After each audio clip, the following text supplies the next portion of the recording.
أشعلت زوجة ملحم زين مواقع التواصل الاجتماعي الفترة الأخيرة خلال ظهورها على منصات التواصل الاجتماعي، حيث تعتبر من الزوجات التي تحافظ على عائلتها ومتمسكة بحياة زوجية يسودها جو من السعادة والفرح. وقد تحدث عنها ملحم زين في الكثير من المقابلات على التلفاز، حيث تعتبر تماني بنت علي سالم هي زوجة ملحم زين.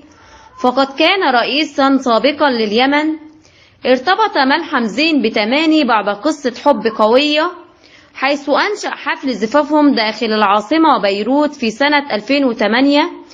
ويشير أن ملحم زين وتماني قد أنجب 4 أطفال هما علي وفاطمة وحسين وزينب. تابع المشاهدون بشغف كبير حدث الجوائز الأضخم لصناع الترفيه الذي جمع نجوم الفن والغناء والتمثيل والرياضة في العالم العربي بالعاصمة السعودية الرياض، حيث شهد الحفل ظهور ثنائيات عربية وعالمية.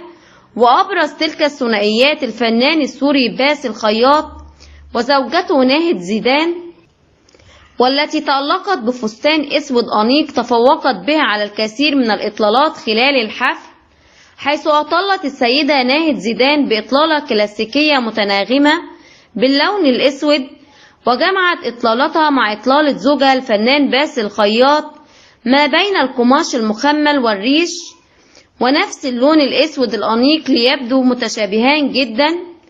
ولد باسل الخياط في 29 أغسطس 1977 بالعاصمة السورية دمشق، ولديه أخ يدعى محمد.